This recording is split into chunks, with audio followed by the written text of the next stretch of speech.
Muy bien, jóvenes, vamos a empezar. Vamos a conversar sobre la estructura del sistema respiratorio, ¿no? La clase que estábamos tratando de conversar hoy día para recuperar la cavidad torácica, en qué consiste, los aspectos físicos de la ventilación, la presión intrapulmonar, intrapleural, el surfactante, el síndrome de dificultad respiratoria, mecánica de la respiración, en qué consiste la inspiración, expiración y pruebas de función pulmonar con algunos trastornos pulmonares. Bien, rápidamente vamos a decir lo siguiente, que el proceso de la respiración tiene varios componentes. El proceso de la respiración, ¿ya? Porque la respiración tiene pues todo, es un conjunto de componentes, un conjunto de procesos, ¿ya? Primero, el intercambio de aire entre la atmósfera y los pulmones, sobre todo los alvéolos. Aquí está la atmósfera, aquí están los alvéolos, es el primer proceso. El segundo proceso, el intercambio desde el alvéolo, ¿ya? Del oxígeno y el CO2 hasta la sangre, ¿no? Al capilar sanguíneo. Ese es el intercambio gaseoso. El componente 3, el transporte que se realiza en la sangre con relación al oxígeno y al CO2, hasta que estos lleguen a los tejidos, a las células, ¿no? En donde se realiza un intercambio entre la sangre y los tejidos, ¿no? Son 4 procesos. Pero para que esto ocurra en forma satisfactoria, es decir, para que el aire sea tomado o el oxígeno sea tomado de la atmósfera, llegue a los alvéolos a través de todo el árbol respiratorio y de los alvéolos pase a la sangre a través del aparato circulatorio y llegue a los tejidos y los tejidos puedan tomar este oxígeno y desechar el CO2, tienen que haber varios componentes que hagan posible estos procesos. ¿Cuáles son los componentes? La ventilación, que se refiere pues a la entrada y salida de aire a los pulmones, la circulación, que se refiere pues a la circulación pulmonar y a la circulación mayor, ¿no? A todo el cuerpo, el bombeo del corazón, el corazón como una bomba que va a eyectar pues la sangre tanto hacia los pulmones como también a toda la economía, a todo el cuerpo. La hemoglobina, que va, ya en la clase hemos visto que la hemoglobina pues es un transportador del oxígeno, ¿no? Que transporte el oxígeno principalmente, y los mecanismos de difusión tanto del oxígeno como del CO2 a nivel alveolar y a nivel de los tejidos, ¿ya? Recordemos pues que el oxígeno es menos difusible, tiene menos coeficiente de difusión con relación al CO2. El CO2 es 20 veces más difusible, que se difunde más rápido pues que el oxígeno, ¿ya? Muy bien. Entonces, aquí vamos a ver que el aire entra a los pulmones procedente de la atmósfera, ¿ya? Y esto va a hacer de que el oxígeno sea recogido desde la atmósfera con una presión específica, y esa presión va a servir para que introduzca ese oxígeno al torrente sanguíneo. Este proceso se llama respiración externa. Es un proceso respiratorio externo, pero eso no es la verdadera respiración. La verdadera respiración es cuando el oxígeno llega a las células, a las mitocondrias, y se produce la fosforilación oxidativa, ¿no? Esa es la verdadera respiración, o también llamada respiración interna, ¿ya? La respiración interna. Entonces, la respiración externa consiste pues en que entre el aire hacia los pulmones desde la atmósfera, ¿ya? Este aire conteniendo el oxígeno va a entrar hacia el capilar sanguíneo mediante la membrana alveolo-capilar, y asimismo es transportado este gas, el oxígeno, hacia los tejidos y el CO2 proveniente de los tejidos hacia los pulmones, ¿ya? Como ven, aquí hay diferencias de presiones que ya vamos a conversar.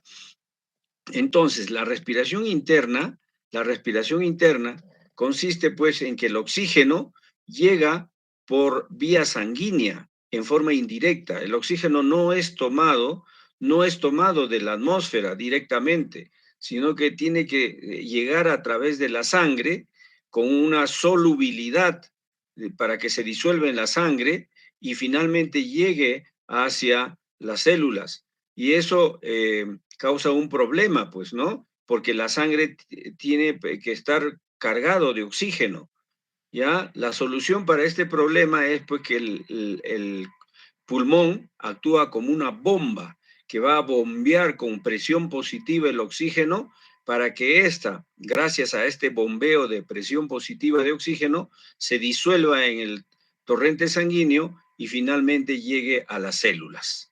¿Ya?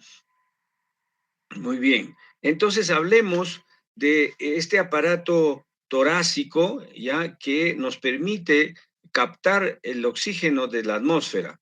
Vean ustedes las vías aéreas por donde entra el oxígeno. Estas vías aéreas se bifurcan y cada bifurcación se va ramificando en ramificaciones más delgadas, pero también vemos que los pulmones ocupan un contenido, ¿ya? Es un contenido dentro de un continente. El continente lo dan pues las costillas, la caja torácica, el diafragma por abajo que divide el tórax del abdomen. Entonces, aquí hay un compartimiento exclusivamente para los pulmones, ¿ya? Aislado del medio exterior, aislado del abdomen. Recuerden que los pulmones tienen esa tendencia a colapsar, ¿ya? Los pulmones, la naturaleza de los pulmones es mantenerse colapsado, eso es su naturaleza.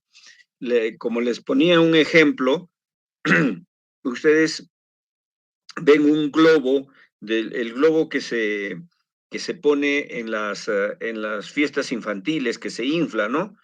¿Su naturaleza de este globo es mantenerse inflado o es estar colapsado? ¿Cuál es su naturaleza de este globo, muchachos? ¿Qué opinan? Jóvenes. Estar colapsado. Claro, el globo porque es elástico, ¿no? Tiene una elasticidad, ¿no? Bastante fuerte y por lo tanto, si lo sueltas, se escapa el aire y se colapsa. Igualito, los pulmones son los tejidos más elásticos que tenemos en el cuerpo humano. Es realmente elástico y su naturaleza es colapsarse. El pulmón es feliz manteniéndose colapsado. Entonces, ¿qué lo obliga a estar expandido? ¿Qué lo obliga? Lo obliga ya la presión de la atmósfera. El oxígeno entra pues con 160 milímetros de mercurio, que es una presión bastante fuerte, prácticamente lo infla, como si sopláramos este globo, lo infla a los pulmones. No lo sentimos, no lo percibimos porque así hemos nacido, ya con todas esas características de la fuerza,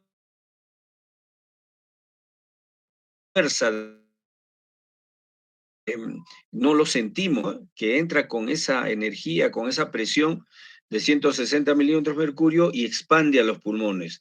Por otro lado, el espacio que existe entre las pleuras, la pleura visceral y la pleura parietal, es un espacio negativo, de presión negativa, como un chupón, ¿no? Ustedes han visto un chupón que se pega en los carros, en las parabrisas, no se despega, ¿no? Entonces, si quieres jalarlo, tienes que hacer fuerza. Entonces, este espacio negativo, el espacio pleural, ¿ya? Va a permitir que si la caja torácica se expande, se amplía, el pulmón también, por esa negatividad, por esa atracción de vacío, se va a expandir, ¿no? Tanto a los costados como hacia abajo, porque recuerden que el diafragma se contrae y va a abrir la caja torácica y permitir la expansión de los pulmones. Entonces, la inspiración, por tanto, es un proceso activo que requiere gasto de energía, ¿ya? Entonces, ¿qué intervienen en la inspiración? El diafragma y los intercostales externos. Eso se refiere a la inspiración normal, porque hay también la inspiración forzada, ¿no? Donde intervienen ya otros músculos como son los escalenos, esternocleidomastoideos, etcétera, ya, el pectoral menor, entre otros, ¿ya? Entonces, ahora, la expiración simplemente es el diafragma que se relaja, ya no se contrae, el tórax que se relaja y automáticamente por ese instinto que tiene el pulmón de colapsar, entonces expulsa el aire y se produce la expiración. Entonces la expiración es un proceso pasivo, no requiere la participación de músculos, ¿ya? Como sí lo requiere la inspiración, que es un proceso activo con gasto de energía. A no ser, a no ser que la expiración sea forzada, una expiración forzada, es decir, cuando soplas, cuando tocas trompeta, cuando silbas, cuando gritas, cuando cantas, cuando silbas, estás en una expiración forzada. En esa expiración forzada entran a tallar ahí sí músculos como los abdominales, rectos abdominales, oblicuos, los intercostales internos, ¿no? Que entran en la expiración forzada. Mientras tanto, la inspiración normal es pasiva, no requiere la participación de músculos. Muy bien. ¿Qué otras funciones tiene el aparato respiratorio? En este caso, desde la nariz, las coanas, las fosas nasales, las coanas, la tráquea y todas las segmentaciones broncopulmonares. ¿Qué otras funciones tienen aparte de conducir el oxígeno hasta los alvéolos?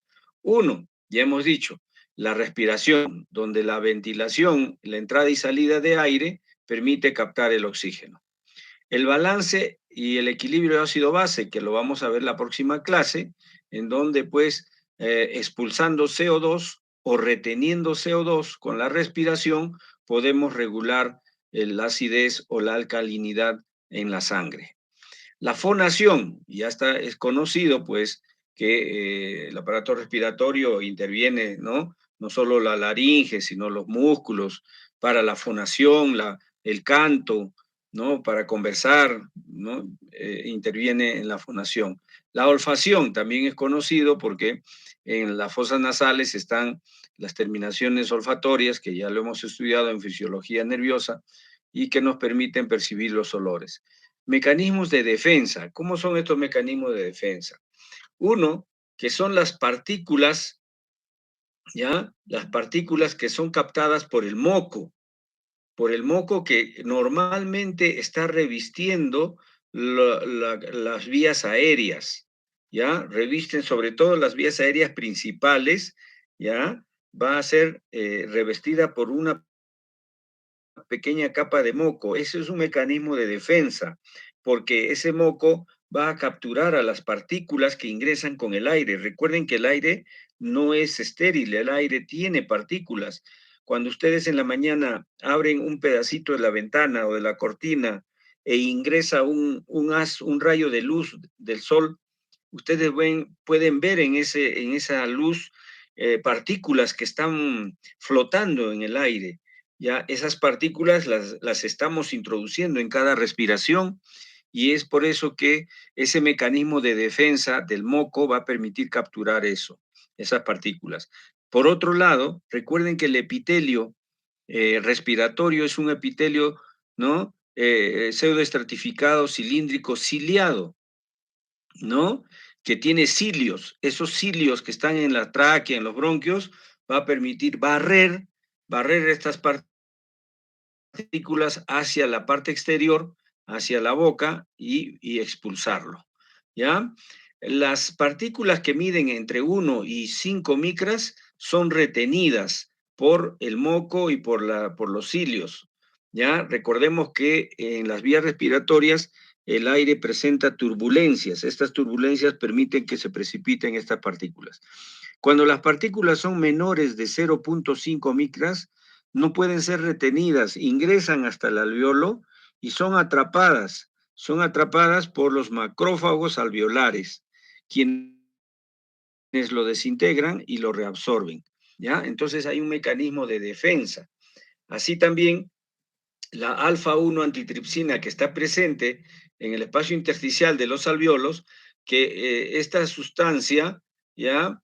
Es una antiproteasa que va a eliminar a los productos de las bacterias muertas. Recuerden que el aire es contaminado e ingresan bacterias. Los macrófagos lo destruyen, los macrófagos alveolares, y esta alfa-1 antitripsina va a eliminar y terminar de disolver a las estructuras de estas bacterias muertas. Entonces son mecanismos de defensa.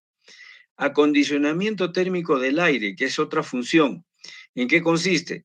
Que el aire que es inhalado, el aire generalmente es frío. Por ejemplo, hoy día hemos amanecido en Huancayo con 2 grados de temperatura. 2 grados. El aire estaba con 2 grados de temperatura. Con esa temperatura, el oxígeno no se disuelve en la sangre por su coeficiente de solubilidad, ¿no? Que es mucho menor que el CO2. Entonces, tiene que tener una temperatura adecuada en el alveolo para que permita que las moléculas del oxígeno tengan la velocidad y la cinética adecuada y puedan disolverse en la sangre, ¿ya? Entonces, el aire, si ustedes ven acá, en la nariz ya se calienta a 22 grados, en la nasofaringe se va calentando a 32 grados, en la tráquea a 36, de manera que en el alveolo llega con 37 grados de temperatura al alveolo. ¿Ya?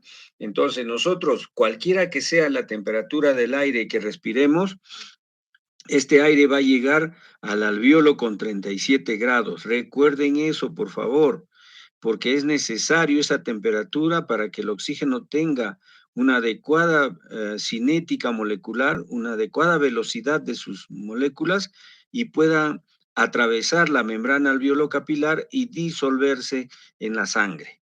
¿Ya? Muy bien.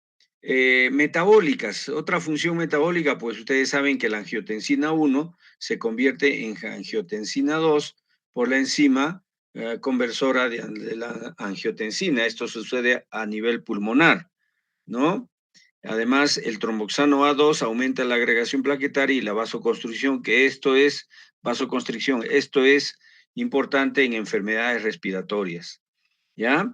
Y además sirve de reservorio sanguíneo del ventrículo derecho, porque la sangre que va a entrar a los pulmones es una sangre que viene del ventrículo derecho, ¿ya? Y justamente es el ventrículo derecho que va a bombear hacia los pulmones. Entonces ahí tenemos las otras funciones del aparato respiratorio. Y hemos dicho que el árbol respiratorio se va paulatinamente bifurcando, ¿no? Estos se llaman segmentaciones broncopulmonares, ¿ya? Se va segmentando, ¿ya? Las primeras 5 segmentaciones se llama zona de conducción, ¿ya? De ahí hasta la 19 se llama zona de transición y desde la 20 se llama zona respiratoria. O sea, son 22 segmentaciones broncopulmonares, o sea, 22 divisiones, como un árbol que se va dividiendo cada vez más pequeño hasta que llega a formar los sacos alveolares, ya estos sacos alveolares que son ya los componentes respiratorios. Recuerden que cada zona tiene sus características. Las primeras 4 o 5 zonas tienen en su epitelio cilíndrico, pseudoestratificado, ciliado, con células caliciformes que producen moco, ¿ya? Tienen cartílago, estos bronquios y bronquiolos, porque esos cartílagos en forma de C, ¿ya? Forman como anillos en estas estructuras y eso hace de que los músculos que unen estos cartílagos se llaman músculos de Reisensen. Estos músculos hacen de que se produzca la vasodilatación o la vasoconstricción, contrayendo o relajando los cartílagos, ¿ya? Vean que a partir de la segmentación 4, los cilios disminuyen, las células caliciformes también, ya no hay cartílago, ¿ya? Todavía hay músculo, ¿ya? y esto va a ocurrir hasta la 15ª, y a partir de la 16ª segmentación ya no hay células caliciformes, o sea, se produce moco, ¿hasta cuánto? Hasta la segmentación 15, ¿ya? Hasta la segmentación 15, recuerden eso, ¿ya? Después de eso ya no se produce moco, ¿ya? Tiene cilios, etcétera, y a partir de la segmentación 17 aparecen los sacos alveolares, ya algunos sacos todavía rústicos, los canales de Lambert interbronquiales, que ya vamos a ver de qué se trata, y a partir de la segmentación 20 ya prácticamente se une a la red capilar para formar los sacos alveolares. Aquí vamos a encontrar los neumocitos tipo 1 y los neumocitos tipo 2, que son los que elaboran el surfactante. El neumocitos tipo 1 son el epitelio que tapiza los alveolos. Los pulmones están formados por unidades fisiológicas respiratorias.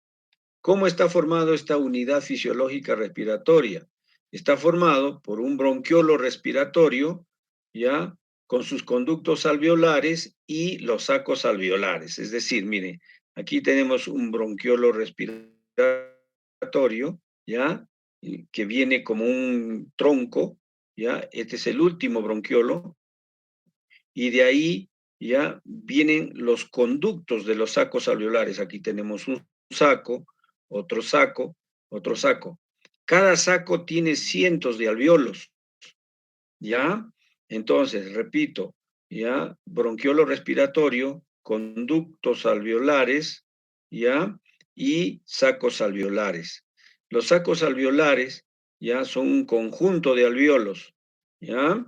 Existen unas 60.000 unidades respiratorias, ¿ya? Con unos 5.000 alveolos por cada unidad. O sea, en esta unidad respiratoria hay 5.000 alveolos y unos 250 conductos alveolares, ¿ya? Entonces, el diámetro de cada una de esta unidad es alrededor de 200 micras. Repito, que tiene 60.000 unidades en todo el pulmón, con 5.000 alveolos en cada unidad y 250 conductos alveolares, ¿ya? Entonces, acá tenemos, ¿ve? Un bronquiolo terminal, ¿ya? O respiratorio, con sus conductos alveolares y los sacos alveolares, como racimos de uvas. Y recuerden que al alveolo, a los alveolos, lo está rodeando una fina capa de vasos, como una red muy tupida que le envuelve a cada alveolo, ¿ya? ¿Recuerdan las pelotas? Cuando van a comprar una pelota nueva, les dan en una net, ¿no? Dentro de una bolsa de net, como un tejido. Bueno, algo parecido, ¿no? Pero más tupido, mucho más denso, ¿ya? Son los alveolos. Las pelotas vienen a ser los alveolos y la net vienen a ser los vasos sanguíneos, ¿ya? Que rodean a los alveolos. Muy bien, y entonces habíamos dicho de que los vasos que rodean a los alveolos ya van a o dilatarse o van a producir vasoconstricción, dependiendo de qué cantidad de oxígeno y CO2 existen en los alveolos. Cuando entramos en hipoxia, por decir, los que vienen por primera vez de Lima, no entra suficiente oxígeno, entran en hipoxia. La hipoxia es un poderoso vasoconstrictor, disminuye el calibre de los vasos que entran al alveolo, por lo tanto, agrava más la hipoxia. Se produce un círculo vicioso, ¿ya? Mientras que el aumento de oxígeno produce vasodilatación, ¿ya? Y aquí tenemos qué sustancias producen vasodilatación y qué sustancias producen vasoconstricción, además de la hipoxia. Ahora, tenemos conductos y comunicantes que van a comunicar, valga la redundancia. Por ejemplo, aquí tenemos un bronquiolo respiratorio y aquí otro bronquiolo respiratorio. Existe un conducto que comunica estos bronquiolos, ¿ya? Se llaman canales de Martin, ¿ya? Canales de Martin, ¿ya? Y existen conductos que van a comunicar un bronquiolo con un saco alveolar. Recuerden, los de Martin son bronquiolo con bronquiolo. Los de Lambert comunican un bronquiolo con un saco alveolar. Y los poros de Kohn comunican alveolo con alveolo entre diferentes sacos. En los niños, todavía esto recién se están formando, todavía no tiene muchos de estas comunicaciones, por eso es que los niños se colapsa muy rápido el pulmón. ¿Para qué sirven? Pues precisamente estos conductos. Cuando se obstruye, por ejemplo, un conducto, por decir, este bronquiolo se obstruye por moco, no deja pasar, el aire del otro bronquiolo va a entrar al otro lado, al otro saco alveolar, aprovechando y que este saco alveolar siga funcionando y no se perjudique la persona porque entraría en hipoxia muy rápido. Entonces, estos canales permiten ese bypass en caso que sea necesario. En los niños todavía recién están incipientes, por eso es que en los niños se colapsa más rápido que en los adultos los pulmones. Se producen atelectasias, eso se llama atelectasias, cuando se colapsan los alveolos y los segmentos pulmonares. ¿Ya? Existe un equilibrio en el agua que va a haber en el espacio intersticial. Acá tenemos un vaso sanguíneo y aquí tenemos un alveolo. ¿Ya? Este espacio intersticial tiene agua. Nosotros sabemos que tiene pues contenido de agua como todo tejido, ¿ya? Y también tenemos una capa fina de agua dentro del alveolo, que se llama tensión superficial, ¿de acuerdo? Tensión superficial. Muy bien, entonces, esta agua se mantiene en equilibrio, ¿ya? ¿Cómo llega el agua? Por el vaso sanguíneo viene con una presión de +7, que se llama presión hidrostática, ¿de acuerdo? ¿Ya? Pero la presión osmótica que tiene el mismo vaso sanguíneo lo retiene, viene con una presión de -28, ¿ya? Y en el espacio intersticial tenemos presiones negativas de -8 y -14, ¿de acuerdo? ¿Ya? Si nosotros hacemos las simples sumas y restas, vamos a ver pues que, por ejemplo, acá hay un predominante. Aquí, ¿cuánto suma +7 -28?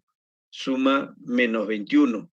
¿Y cuánto suma -8 -14? -22, ¿no es cierto? Hay un excedente de 1 y eso permite que ese 1 salga un líquido, salga el agua en pequeñas cantidades mínimas, pero asimismo esa agua es reabsorbida por los capilares linfáticos, porque dentro de los capilares linfáticos la presión es -5 y -4, y eso hace que jale a este 1, ya lo jala al agua, entonces el agua siempre está saliendo y está entrando en una circulación dinámica en el espacio intersticial, ¿ya? Muy bien. Por otro lado, tenemos que ver la ley de Laplace, que ya les he conversado ya a muchos de ustedes en qué consiste, ¿no? La ley de Laplace nos dice que la presión para mantener abierto una esfera es directamente proporcional a la tensión superficial e inversamente proporcional al radio de la esfera. ¿Qué quiere decir esto en otras palabras? Quiere decir que para mantener inflado un alveolo pequeño comparado con un alveolo grande de mayor radio, necesitas mayor fuerza, mayor presión para inflar un globo pequeño que un globo grande. En otras palabras, ¿cuál de los dos alveolos entre el pequeño y el grande, cuál de los dos se colapsa más rápido? Según Laplace, por la tensión superficial se colapsa el alveolo más pequeño, más rápido, ¿ya? Se colapsa más rápido. Mientras que hay mayor, demora más, es más difícil que se colapse el alveolo de mayor radio, ¿ya? Entonces, esto es importante, ¿no? Porque la tensión superficial, ¿quién lo da? Lo da la fina capa de agua que cubren los alveolos. Recuerden que la tensión superficial es la atracción de las moléculas de agua que forman, ¿no?, una fuerza, ¿ya? Como en las lagunas, donde los insectos pueden planear, pueden patinar, ¿ya? Sobre la laguna, sin hundirse, y eso es por la fuerza que tienen las moléculas en la superficie del agua, y eso se llama tensión superficial. Esa fuerza, esa atracción, colapsa a los alvéolos, y más rápido al alvéolo pequeño que al alvéolo grande. En resumen es eso, ¿ya? De manera que Laplace, pues, nos da esa ley que explica el porqué del colapso de los alvéolos más pequeños más rápido que los alvéolos grandes. Sin embargo, para pesar de Laplace, surge pues la, el surfractante. El surfractante, como les decía, tiene pues, está compuesto por una serie de moléculas. Por ejemplo, aquí tenemos una cadena de ácido palmítico, otra cadena de ácido palmítico, ¿no? Que está unido a un glicerol. Todo esto es componente grasoso. Y recuerden que la grasa no se une con el agua, es hidrofóbico, ¿no? Ácido palmítico es un ácido graso, el otro ácido palmítico es un graso y glicerol también. Y se une mediante un grupo fosfato se une a una proteína que se llama colina. La proteína se disuelve en el agua, no es como la grasa, ¿ya? Se disuelve en el agua, no es como la grasa. Por lo tanto, pues se llama hidrofílico, porque se disuelve en el agua. ¿Ya? Entonces, ustedes saben que el agua y el aceite no pueden unirse, por eso está el grupo fosfato. En las reacciones bioquímicas del cuerpo, cuando vean un grupo fosfato, es porque seguramente está uniendo una grasa con una proteína, que uno es hidrofóbico, el otro es hidrofílico. ¿Ya? Muy bien, entonces el nombre de este surfactante viene de sus componentes. Como aquí hay dos ácidos palmíticos, dipalmitoil, fosfatidil, colina. Su nombre completo es dipalmitoil, glicerol, fosfatidil, colina. ¿Ya? Entonces vean que tiene como una cabecita que es hidrofílico y tiene como dos piernitas, como dos patitas, ya esta molécula. Entonces, el extremo hidrofílico, es decir, la colina, como se disuelve en el agua, se va a meter esa cabecita entre la atracción de las moléculas de agua, impidiendo que se atraigan. Y de esa manera el alvéolo ya no puede colapsarse. ¿Ya? Entonces, el surfactante, el extremo de colina, el extremo hidrofílico, es el que se mete en el agua, mientras que el extremo hidrofóbico se queda flotando hacia el exterior del alvéolo y sirve pues como mecanismo de defensa, porque aquí como es grasa, se pegan los gérmenes y las partículas, de manera que los macrófagos pueden tener tiempo de destruirlos. ¿Ya? Muy bien. Y aquí está la composición del surfactante, 80% de fosfolípidos del divalmitoil, fosfatidilcolina y otros componentes muy parecidos. Perdón.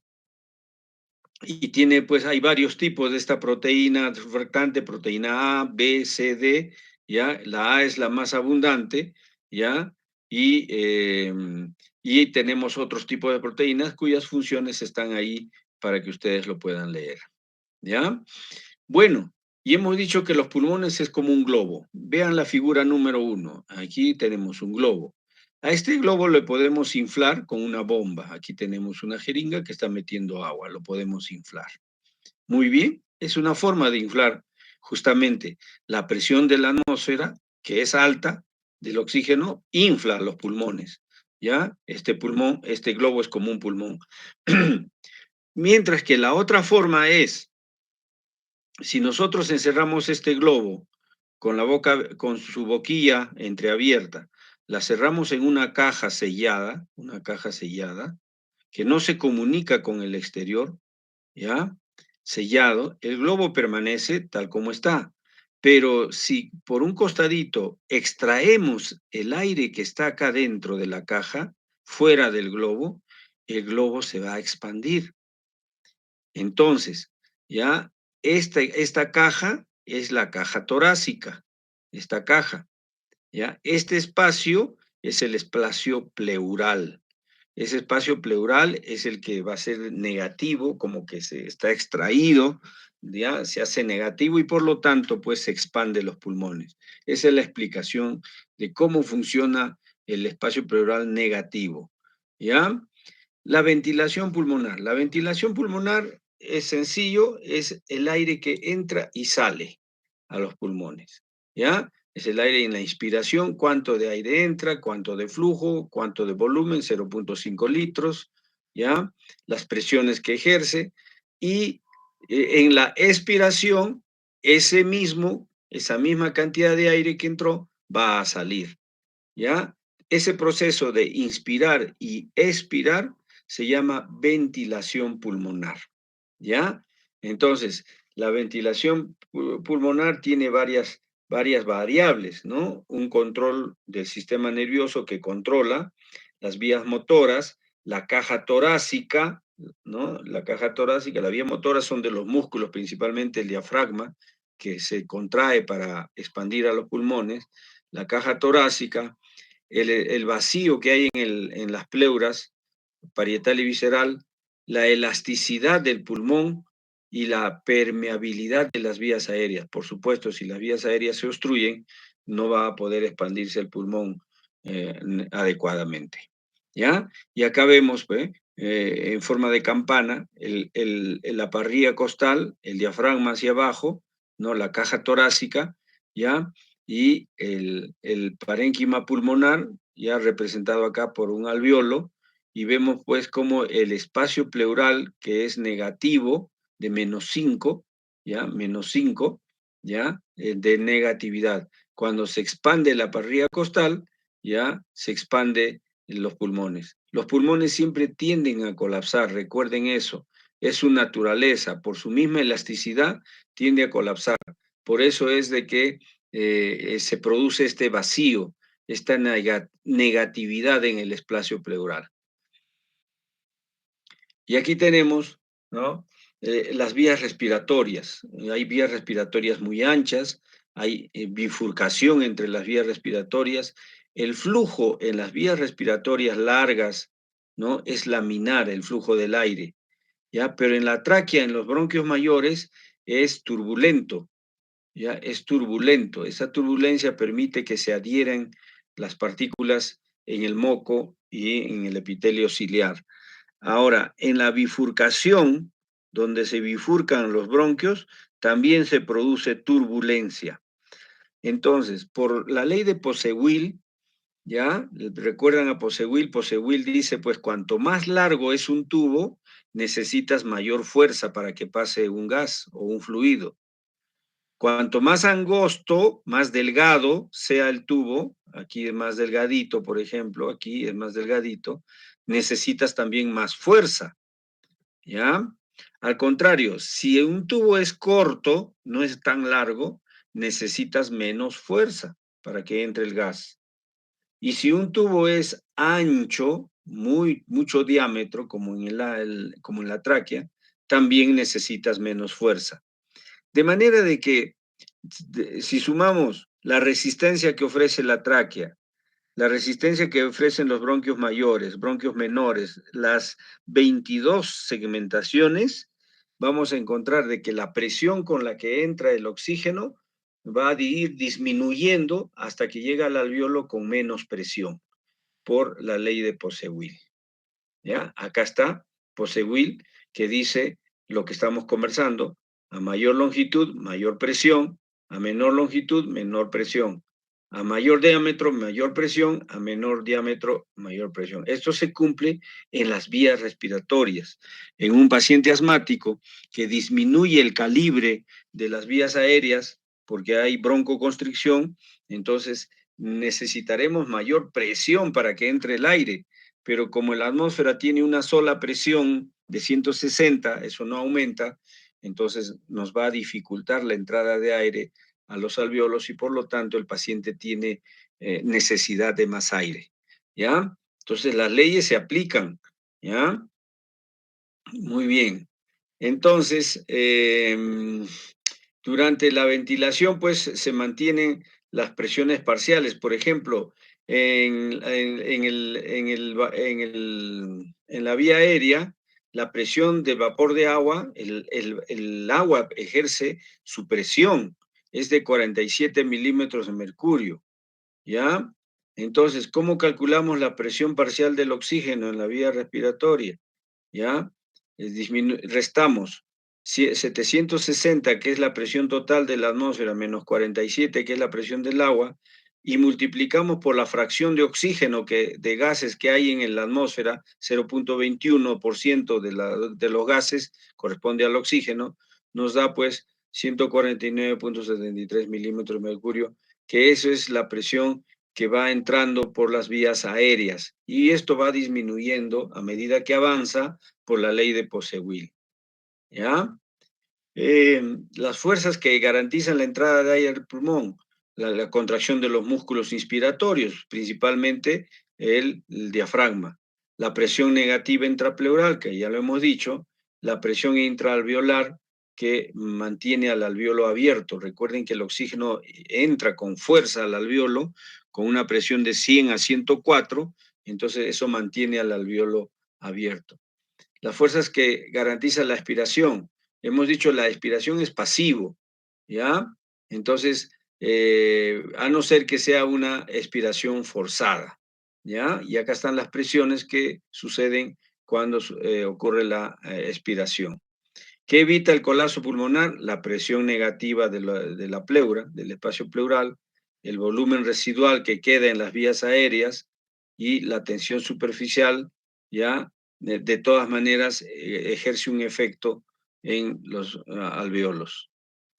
Entonces, la ventilación, hemos dicho, es la cantidad de aire que entra y sale en los pulmones. Entonces, la ventilación pulmonar tiene su fórmula. La ventilación pulmonar es la frecuencia respiratoria, ya, por el volumen de entrada y salida. ¿Cuánto de volumen entra y sale? 500 mililitros. ¿Cuánto es la frecuencia respiratoria a nivel de la costa? 12 respiraciones por minuto. Aquí en la sierra es 14, 16, ¿ya? Porque hay menos oxígeno.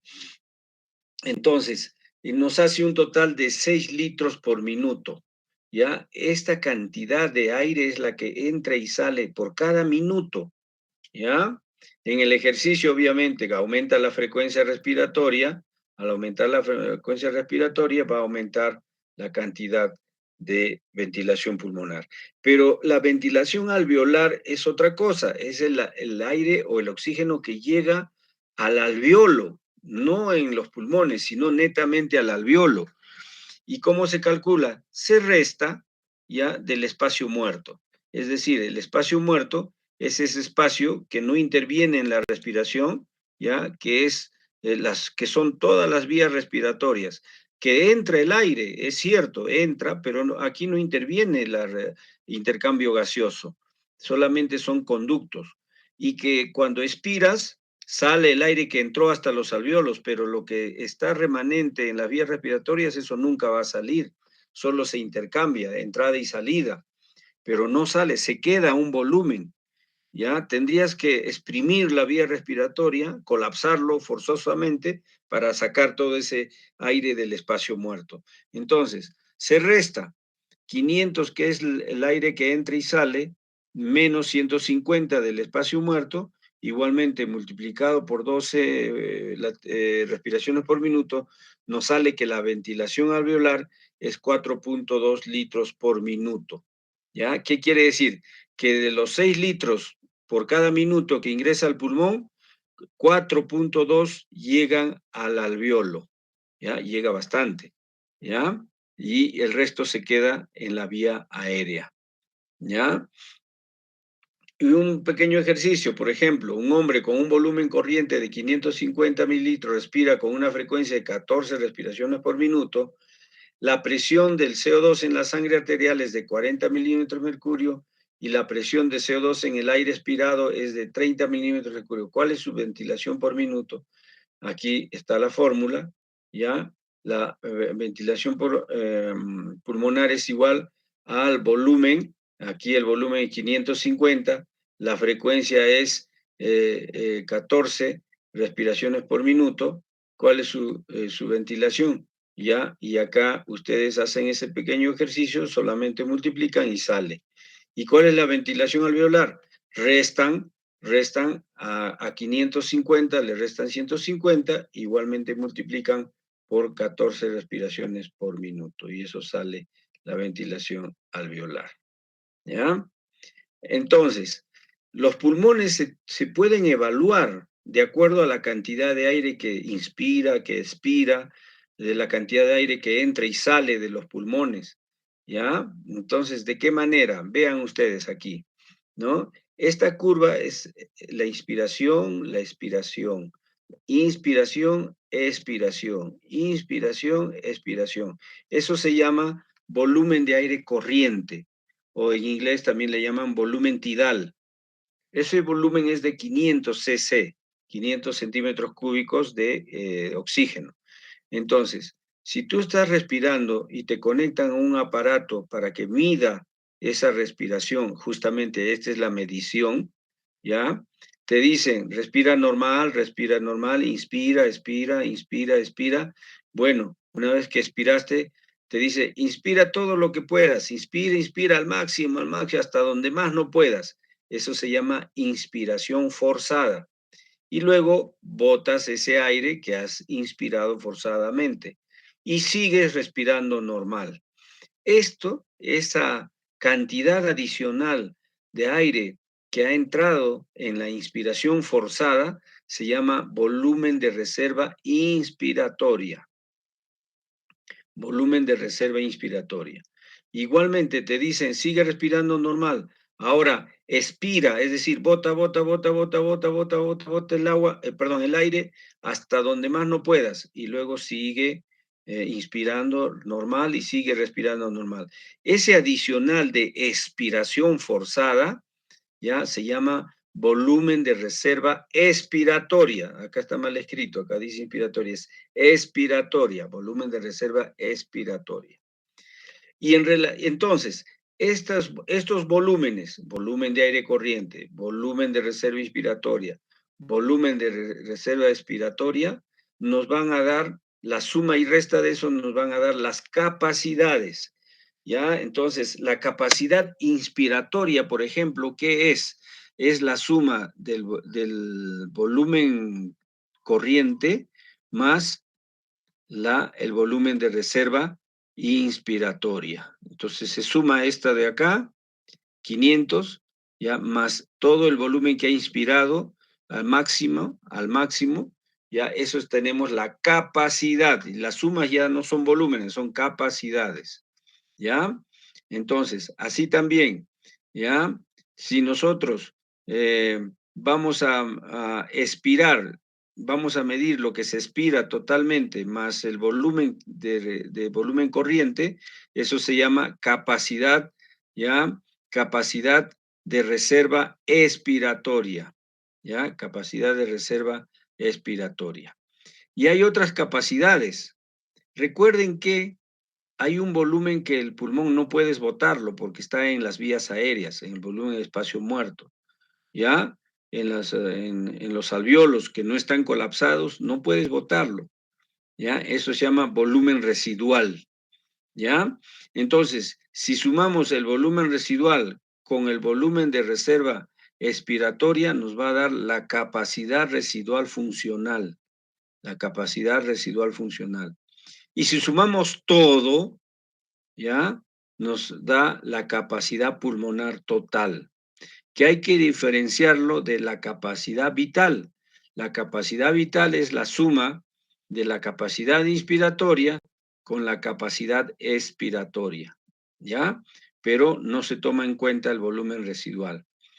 Cuando se toma en cuenta el volumen residual es capacidad pulmonar total, ¿ya? Entonces, estas gráficas, antes pues, un tambor giraba y un lápiz iba marcando la curva según el émbolo era desplazado por la respiración de la persona. Aquí entra conectado y el émbolo se desplaza hacia arriba y hacia abajo, y ese émbolo mueve a este lápiz para que vaya marcando en el tambor y va marcando estas gráficas, ¿ya? Eso era antiguamente, obviamente, pues no, ahora es electrónico, ya son aparatos electrónicos, ¿ve? Aquí es un aparato electrónico que va saliendo la gráfica automáticamente, ¿ya? Aquí están cada uno de los volúmenes y las capacidades. Ya hemos dicho el volumen de aire corriente, 500 mililitros, el volumen de reserva inspiratoria, 3.000 mililitros, el volumen de reserva expiratoria, 1.100. Aquí está el volumen de reserva expiratoria, el volumen residual, la capacidad inspiratoria, es decir, ustedes apréndanse esto para que puedan responder adecuadamente en el examen.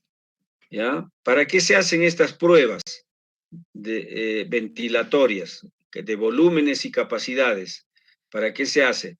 Para diagnosticar ciertos tipos de enfermedades pulmonares como asma, bronquitis, enfisema, para encontrar la causa de una dificultad respiratoria que no hay explicación, ¿ya? Para ver si los contaminantes del trabajo en las minas, por ejemplo, están disminuyendo la capacidad del pulmón, ¿ya? Es para evaluar la función pulmonar de alguien que ha sido sometido o se va a someter a cirugía, ¿ya? Para evaluar medicamentos, si los medicamentos están teniendo efecto, y para medir el progreso de algún tratamiento de alguna enfermedad, ¿ya? Entonces, esa prueba se llama espirometría, ¿ya? Muy bien. Y acá está el volumen, ¿ya? Expiratorio forzado, ¿ya? Y esto es lo normal, ¿ya? Y esto es cuando hay un sistema obstructivo, cuando obstruye los bronquios, cómo baja el volumen expiratorio, o cuando el pulmón pierde su elasticidad, eso se llama restrictivo, cuando pierde su elasticidad, entonces también disminuye, varía la curva de este volumen de reserva expiratoria y de otros volúmenes. Cada volumen, cada capacidad tiene su curva, ¿ya? Entonces recuerden que hay dos principales alteraciones, obstructivos y restrictivos. Obstructivos, su nombre mismo lo dice, cuando las vías aéreas se obstruyen. ¿Y de qué manera? Por presencia de moco o porque disminuye el calibre de las vías aéreas, como en el asma. Y restrictivo cuando el pulmón pierde su elasticidad. Los que trabajan en los socavones, en las minas, respiran tantas partículas que el pulmón se vuelve duro, pierde su elasticidad.